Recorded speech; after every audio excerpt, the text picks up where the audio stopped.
In a stunning political twist, a rising Texas politician was defeated not just by her opponent, but allegedly by the secret maneuvering of her own party. Yeah, it's a pretty wild scenario to unpack. It really is. So, just to give you a quick breakdown of what actually happened here, Jasmine Crockett lost her Texas Senate primary amidst, well, just massive voting chaos. Right, total chaos on the ground. Exactly. So in her home county, election officials essentially redirected nearly half of the Democratic voters to entirely new polling sites on Election Day. Which is just a logistical nightmare for anyone. Oh, absolutely. And then, following that massive disruption, a local judge controversially extended voting hours until 9 p.m., but exclusively for Democrats. The Republican cutoff remained locked at 7 p.m. Yeah, that did not go over well. No, it didn't.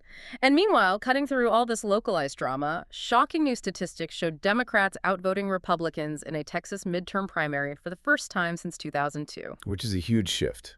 It really is. So, welcome to the deep dive. Our mission for you today is to unpack a stack of notes, some sources, and a really detailed commentary video from conservative analyst Brandon Lehman. Right, we really want to understand what actually happened on the ground in Dallas County. Yeah, and explore the allegations of this inter-party betrayal and analyze those surprising numbers that show Texas politics, shifting beneath our feet. Because that physical chaos on Election Day, it really set the stage for everything else that followed. So walk us through that. What actually happened at the ballot box? Well, the voting irregularities in Dallas County stemmed directly from new procedural rules. These rules basically restricted where individuals were allowed to cast their ballots. Okay, so people show up where they normally vote, right? Exactly. Voters showed up to the exact same polling locations they'd utilized for years. But workers at these locations were using electronic tablets to verify home addresses. Oh, I see where this is going. Right.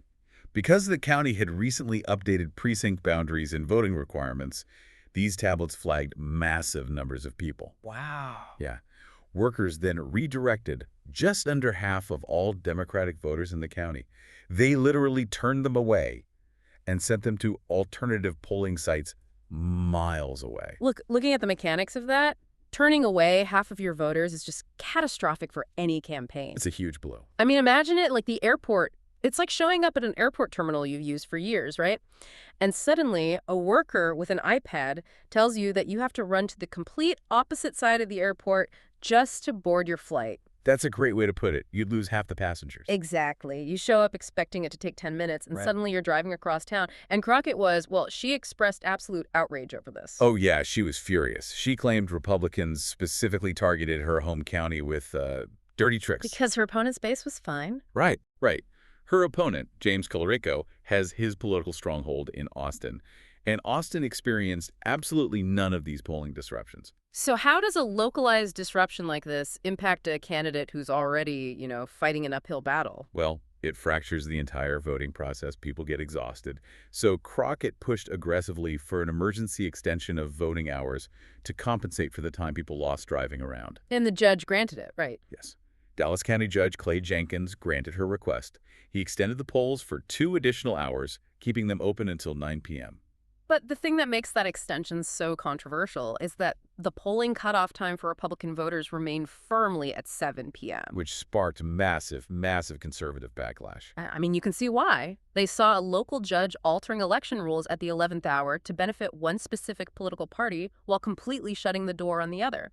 Yeah, the optics of that decision fueled immense frustration.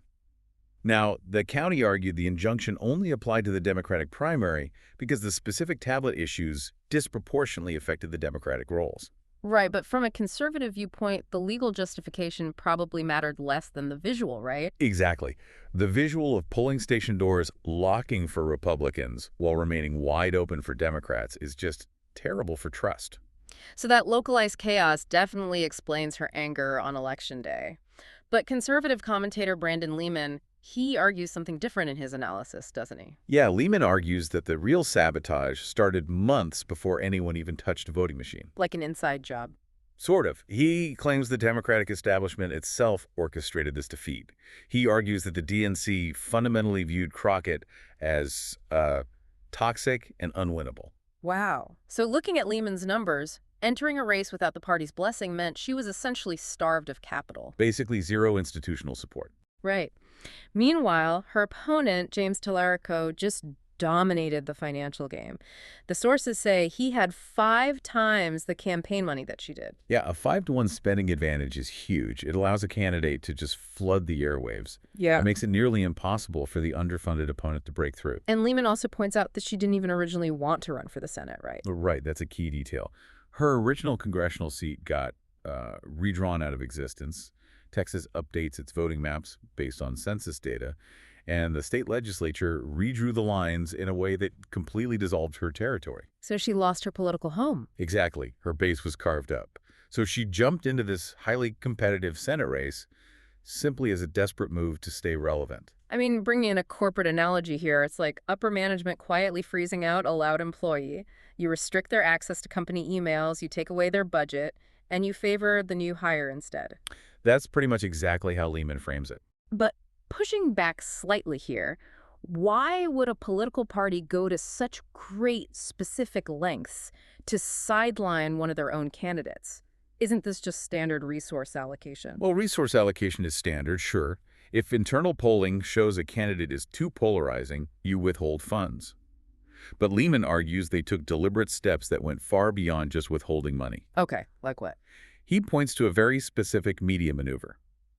So James Talarico secured an interview on Stephen Colbert's late-night show. That's a massive national platform. It is. But the network did not broadcast this interview live on television. Instead, they took the footage and posted it directly to YouTube. Wait, why wouldn't they put it on TV? Because of the FCC's equal time rule. The Federal Communications Commission enforces strict rules for traditional television broadcasts. If you give airtime to one candidate, you are legally obligated to provide equivalent airtime to the opposing candidates. Oh, wow. Yeah. But by posting the interview directly to YouTube, the network completely bypassed the FCC's jurisdiction. The rule applies to public airwaves, not internet platforms. So Lehman argues this was a deliberate loophole. Exactly. He says the establishment used this YouTube loophole to give Talarico massive exposure while ensuring Crockett remained invisible. That is wild. Going back to that sports analogy, the network essentially realized they couldn't put Talarico on the main broadcast without legally having to give Crockett a jersey and put her on the field, too. Right, so they bypassed the stadium entirely and just played the game in the parking lot on YouTube.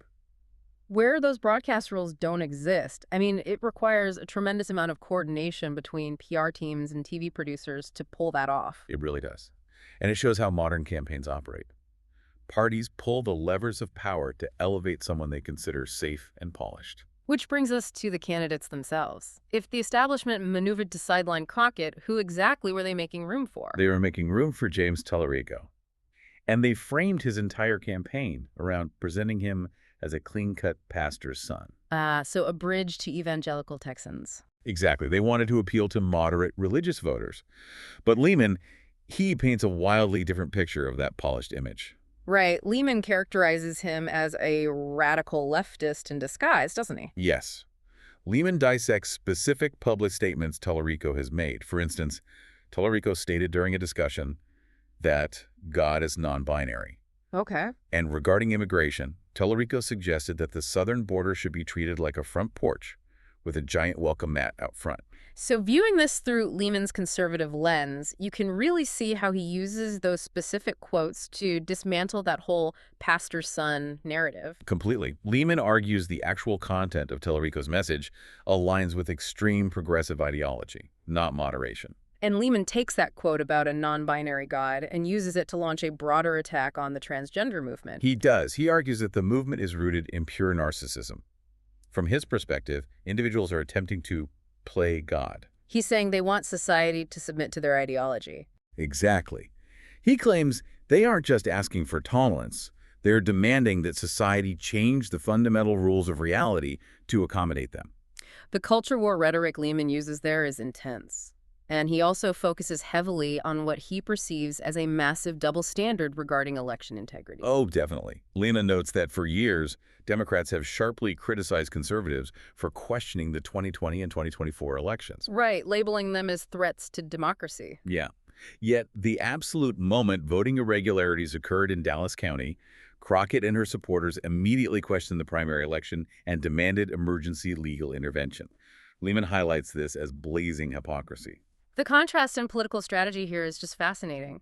The establishment wants a quiet, polished image, the pastor's son talking about the front porch. Right. Meanwhile, commentators on the right are actively working to brand that exact same image as extreme. But, while commentators focus on the messy infighting, the actual hard voting data reveals a massive shift in Texas. And this shift transcends this single primary race completely. Right, let's look at those statistics, because historically, in the 2000s, Republicans outvoted Democrats in Texas midterm primaries by a massive margin. It's a huge margin. The historical average hovered around 60% Republican to 40% Democrat. That 60 to 40 advantage is a dominant firewall for any party. But that firewall has cracked. It has officially cracked. Recent voting data from this primary reveals that Democrats are now outvoting Republicans. The new margin sits at 51% Democrat to 49% Republican. Wow. Yeah, this marks the very first time since 2002 that Democrats have outvoted Republicans in a Texas midterm primary. Jumping from a 60-40 deficit to a 51-49 lead is a seismic shift. And the sources also showed that Republican chances of winning the Senate dropped drastically over the past year. They plummeted. Their statistical probability of holding the Senate dropped from 81% down to just 56%. Meanwhile, Democratic chances climbed to 44%. You really have to ask yourself, is the political map of Texas literally being rewritten by the voters? It certainly looks that way. With urban sprawl and corporate migration, the demographics are shifting fast. Suburbs that were reliably conservative are becoming highly competitive. Which creates a highly volatile environment. Absolutely. So let's briefly recap the journey we just took you on today. We started with redirected voters and extended polling hours in Dallas County. Right, where Democrats got until 9 p.m. and Republicans were cut off at 7 p.m. Exactly.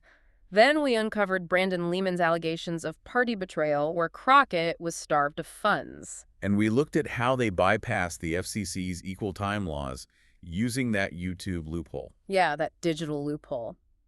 And finally, we ended with those hard statistics showing a rapidly narrowing gap in Texas politics.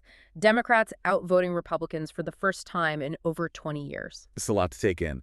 But, leaving you with a final thought to ponder here, we saw how the establishment allegedly used a digital loophole, posting that interview straight to YouTube to completely bypass television's equal time laws. As more of our political lives move entirely online, where these old broadcasting laws simply don't apply, will traditional election rules even matter in the future? Or are we entering an era where whoever masters the digital loopholes controls the election? That is a fascinating question to chew on. Who controls the loopholes, right? Mm. Well, thank you for joining us on this deep dive. Keep questioning the narratives, keep looking at the data, and we will catch you next time.